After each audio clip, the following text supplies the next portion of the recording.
নমস্কার। কবিতা পাঠের সময় এখন। আমরা বিভাব পত্রিকার 1417 গ্রীষ্ম বর্ষা বিশেষ কবিতা সংখ্যা থেকে পরপর কয়েকদিন কবিতা পড়ছি। অপ্রকাশিত কবিতা, অগ্রন্থিত কবিতা এবং ইত্যাদি। আজ পড়ব বিনয় মজুমদারের অপ্রকাশিত কবিতা। প্রসঙ্গক্রমে বলে রাখি, 1417 সালে যখন এই পত্রিকাতে এই কবিতাগুলি মুদ্রিত হয়েছিল 1417-তে, ততক্ষণ পর্যন্ত এগুলি অপ্রকাশিত ছিল কিংবা অগ্রন্থিত ছিল। তারপর যখনই এই পত্রিকার মধ্যে কবিতাগুলি ছাপা হয়ে গেল, তখনই আর অপ্রকাশিত রইল না। আমি যদিও অপ্রকাশিত কবিতা বলে পাঠ করছি, যেহেতু এই পত্রিকার মধ্যে এই কথাটি মুদ্রিত আছে, তাই আমি অপ্রকাশিত কবিতা বলে পড়ছি।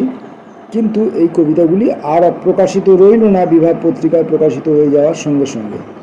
এবং যে অগ্রন্থিত কবিতাগুলি এখানে রয়েছে, সেই অগ্রন্থিত কবিতাগুলি হয়তো এমন হতেও পারে যে পরবর্তীকালে তার কাব্যসমগ্রে বা কবিতা সংগ্রহে বা নির্বাচিত কবিতা বা যে কোনো রকমভাবে কোথাও সেই কবিতাগুলি গ্রন্থিত হয়ে গেলে যেতেও পারে, সেই সম্পর্কে আমি কোনো তথ্য আমার কাছে নেই।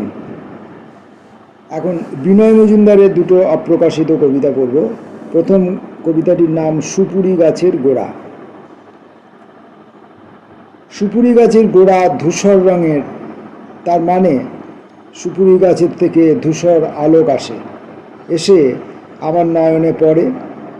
সুপুরি গাছের দিকে তাকালে আসলে সুপুরি গাছের আলো শব্দগুলি গাছ থেকে আসে।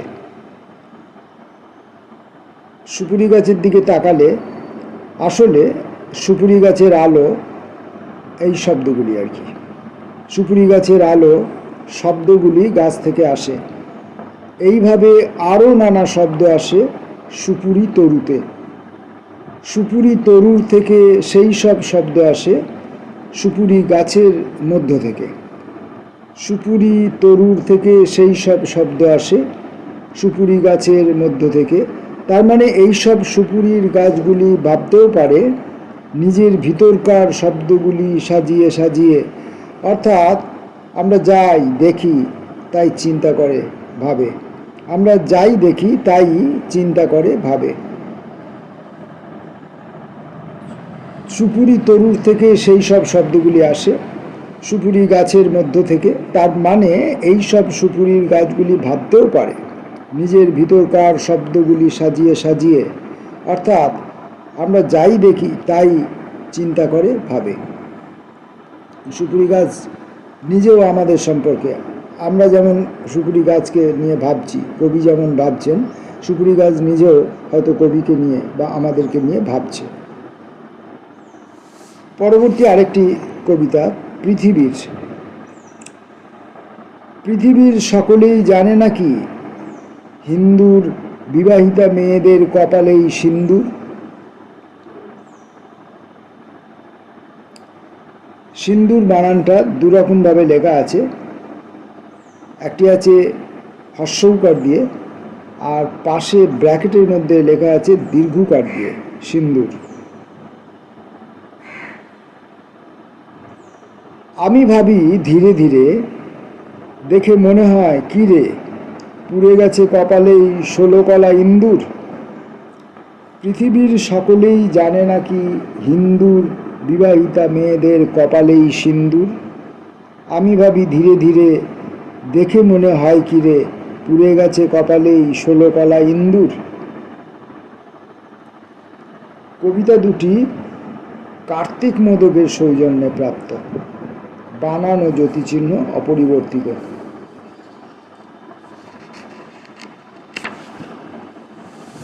পরবর্তী দুটি অপ্রকাশিত কবিতা, কবির নাম তারাপদ রায়।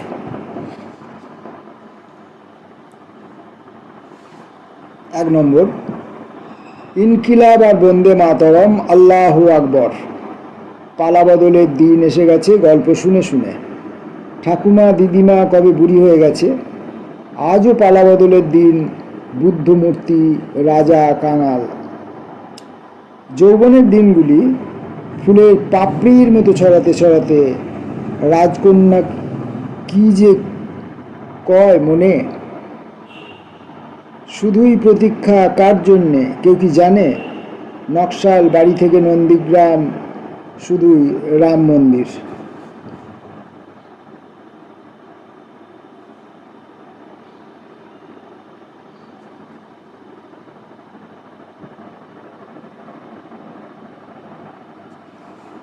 দ্বিতীয় নম্বর অংশটি তারাপদ রায়ের প্রকাশিত কবিতার দ্বিতীয় অংশটি। 2, রুদ্রাক্ষের মালার ব্যবসা করে তোমার মামা শ্বশুর আমেরিকায় প্রচুর টাকা করি বাড়িঘর করেছেন। তোমাদের কারবার ছিল পোড়া বাড়ি থেকে চমচম সিরাজগঞ্জের ট্রেনে চালান দেওয়া।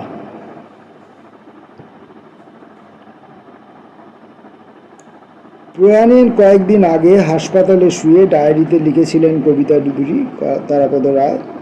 কোনো নামকরণ করেননি। কবিপত্নী মিনতি রায়ের সৌজন্যে প্রাপ্ত।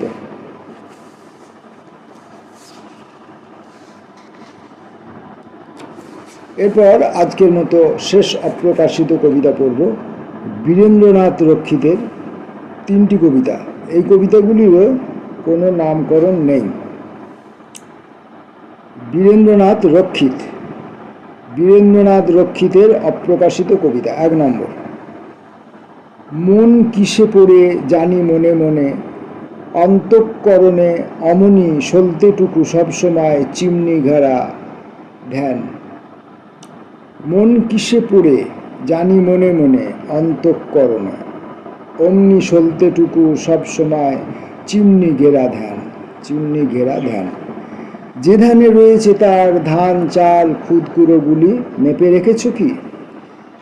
আজ কি দিয়ে মাপছো তার থাকা, কি দিয়ে চুকিয়ে দিচ্ছ পাওনা গন্ডা হিসাবের করি নক্ষত্র গণনা করে? সে কেমন অতিরিক্তাহে বলো দেখি? তুমি বলবে সব জানি, একটি লণ্ঠন জেলে সলতে রাখো স্থির, জ্বলুক যতক্ষণ জলে। আমরা এই অংশটাকে, এই কবিতার এই অংশটাকে এরকমভাবে পড়তে পারি হয়তোবা, যে ধানে রয়েছে তার ধান চাল খুদকুড়োগুলি মেপে রেখেছ কি? যে ধ্যানে রয়েছে তার ধান চাল খুদকুড়োগুলি মেপে রেখেছ কি? এটা একটা প্রশ্নবোধক বাক্য। আজ কি দিয়ে মাপছো তার থাকা? আর একটা প্রশ্ন, কি দিয়ে চুকিয়ে দিচ্ছ পাওনা গন্ডা হিসাবের করি নক্ষত্র গণনা করে? এমনটা হতে পারে। অথবা আমরা এরকম পড়তে পারি, ওখানে একটা হাইফেন আছে, কি দিয়ে চুকিয়ে দিচ্ছ পাওনা গন্ডা হিসাবের করি, তারপরে একটা হাইফেন আছে। তাহলে কি দিয়ে চুকিয়ে দিচ্ছ পাওনা গন্ডা হিসাবের করি নক্ষত্র গণনা করে, এমনটা।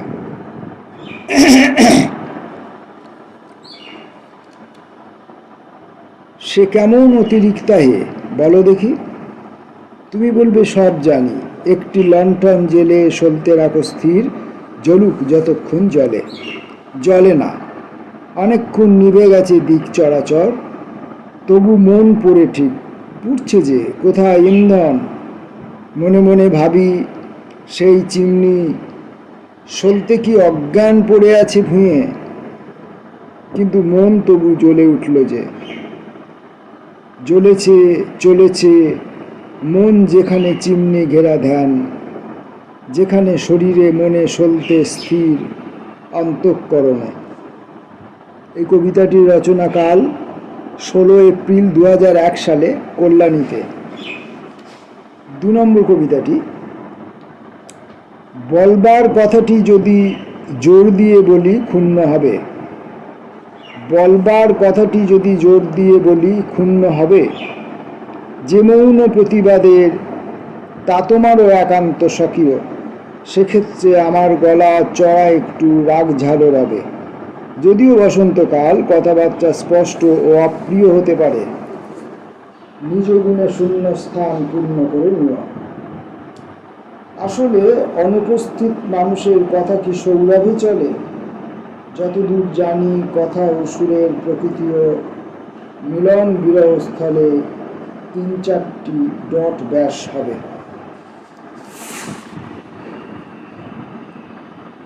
কিছুই না যদি হয়, সাধু পীর পয়গম্বরে মতি আর প্রেম গতি 2-1, তবু এ কাঘ্নিবান যে ব্যর্থ, তবু এখানে লেখা আছে এ কাঘ্নিবান, এ আলাদা, কাঘ্নিবান আলাদা। কাঘ্নিবান শব্দ আমি আগে কখনো শুনিনি, এর অর্থও জানি না, নাকি একাগ্নিবান জানি না, এভাবেই লেখা আছে। তবু এ কাঘ্নিবান যে অভ্যর্থ, সেও আজ প্রগতি শ্লীলতা থেকে জানি। জেনেছি শূন্যোদ্ভব নয় আর মশান সদ্গতি, জন্ম পুনর্জন্ম নয়, মৃত্যু নয় অমৃত প্রমাণ, এক মুঠো ফুরিয়ে যাওয়া জীবনের এক বাক্স বাণী। 2001 সালের 17 এপ্রিল, অর্থাৎ আগের কবিতাটি লেখার পরের দিনে কল্যাণীতেই এই কবিতাটি তিনি রচনা করেছেন। 3 নম্বর কবিতাটি, গোল ও সংক্ষিপ্ততর অনুষ্ঠান মেঘ বৃষ্টি ঝড়, ঝড়ের ও আড়ম্বর কালবৈশাখীর 10 মিনিট শেষ হয়েছে। ঝড়ের ও আড়ম্বর কালবৈশাখীর 10 মিনিট শেষ হয়েছে। ভাঙা মঞ্চে এখন নিশ্চিত লোডশেডিং শুরু হলো, মাইক্রোফোন মৃত, তবুও আপৎকালীন আলো, শুধু হলঘরের সমস্ত চোখের আলো নিয়ে যে অন্ধকার কে জ্বালতে চায়, সেই অনুষ্ঠানও কখন শেষ হবে কেউ জানে? অডিটোরিয়ামে ঢের অশরীরী হয়ে আমরাও বসেছিলাম কবে, কবে যে বসেছিলাম না জেনে, গা ঘাঁষাঘাঁষি করে। একই চেয়ারের পর চেয়ারের মনক্ষুণ্ণতা বসেছিল পাশাপাশি, একই চেয়ারের পর চেয়ারের মনক্ষুণ্ণতা বসেছিল পাশাপাশি। ডান হাত বাঁ হাত ছোঁয়াছুঁই, হাত ও হাতলে বেশ হয়েছিল কদম্ব শিহর। হাত পা কাঠেরই হাত পা আর চোখ পাথরের চোখ, কি করে বুঝলে আমরা এরপরও পাথরই হয়েছি? হাত পা কাঠেরই হাত পা আর চোখ পাথরের চোখ, কি করে বুঝলে আমরা এরপরও পাথরই হয়েছি। বীরেন্দ্রনাথ রক্ষিতের এই কবিতাটি 2001 সালের 26 এপ্রিল ওই কল্যাণীতে বসেই লিখেছিলেন। এখানে সম্পাদকীয় সংযোজন আছে। কবির অপ্রকাশিত 3টি কবিতা কবিপত্নী অশোকা রক্ষিতের সৌজন্যে প্রাপ্ত। কবিতাগুলির কোনো কবি প্রদত্ত শিরোনাম নেই। তাহলে আজকে আমরা কবিতা পাঠের এই অনুষ্ঠানে কবি বিনয় মজুমদারের 2টি অপ্রকাশিত কবিতা, তারাপদ রায়ের 2টি অপ্রকাশিত কবিতা এবং বীরেন্দ্রনাথ রক্ষিতের 3টি অপ্রকাশিত কবিতা পড়লাম। কবিতা পাঠের এই সময়টুকু এখানেই আপাতত শেষ করছি।